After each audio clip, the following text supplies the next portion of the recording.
21 August grenade হামলার হত্যা ও বিস্ফোরক দ্রব্য আইনের মামলায় বিএনপির ভারপ্রাপ্ত চেয়ারম্যান তারেক রহমান সহ সব আসামি খালাস। বিএনপি নেতারা বলেছেন 21 আগস্ট বিদেশি শক্তির দ্বারা হামলা চালানো হয়েছে, ফ্যাসিবাদী আমলে বিচারের নামে হয়েছে অবিচার। প্রধান উপদেষ্টা ডক্টর মোহাম্মদ ইউনূসের কাছে অর্থনীতির শ্বেতপত্র প্রতিবেদন হস্তান্তর, কাল আনুষ্ঠানিক প্রকাশ।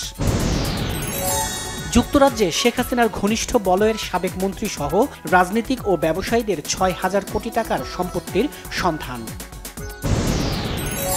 গণতান্ত্রিক জবাবদিহিমূলক সমাজ প্রতিষ্ঠায় স্রোতের বিপরীতে গিয়ে অনন্য ভূমিকা রেখেছে সিপিডি, বলেছেন প্রধান উপদেষ্টা ডক্টর মোহাম্মদ ইউনূস। সেনাপ্রধান জেনারেল ওয়াকারুজ্জামান বলেছেন, সামনে অনেক কঠিন সময়, খেতাবপ্রাপ্ত মুক্তিযোদ্ধা এবং শান্তি পদকপ্রাপ্ত সেনা সদস্যদের সংবর্ধনা। জামাতে ইসলামের আমির ডাক্তার শফিকুর রহমান বলেছেন, দেশ এখনও পুরোপুরি জঞ্জাল ও স্বৈরাচার মুক্ত হয়নি, ইস্পাত কঠিন ঐক্যে তা সরাতে হবে।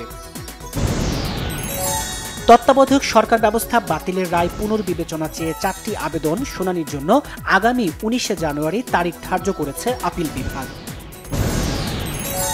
সরকারের কাছে সিভিল সার্ভিসে ক্যাডার শব্দটি বাদ দেওয়ার সুপারিশ করবে জনপ্রশাসন সংস্কার কমিশন। ভারতীয় আগ্রাসনের বিরুদ্ধে চলমান যুদ্ধ অব্যাহত রাখবে তরুণরা, বলেছেন আমার দেশ সম্পাদক মাহমুদুর রহমান। পাহাড়িদের বিভেদ কমাতে না পারলে শান্তি চুক্তি বাস্তবায়নের দাবি আদায় করা যাবে না, বিবাদমান গ্রুপগুলোকে সতর্ক করলেন আলোচকরা। পহেলা জানুয়ারিতেই প্রাথমিকের সবার হাতে নতুন বই পৌঁছে যাবে, আশ্বস্ত করেছেন প্রাথমিক ও গণশিক্ষা মন্ত্রণালয়ের উপদেষ্টা অধ্যাপক ডাক্তার বিধান রঞ্জন রায়। পঞ্চগড়ে সাবেক রেলপথ মন্ত্রী নুরুল ইসলাম সুজনের জামিন নামঞ্জুর করে কারাগারে পাঠানোর আদেশ দিয়েছে আদালত। কক্সবাজার থেকে 653 জন পর্যটক নিয়ে সেন্ট মার্টিনে গেছে মৌসুমের প্রথম জাহাজ বারোয়াউলিয়া। কক্সবাজারের মহেশখালী থেকে বিদেশি আগ্নেয়াস্ত্র G3 রাইফেল সহ 3টি দেশি অস্ত্র ও গুলি উদ্ধার করেছে পুলিশ।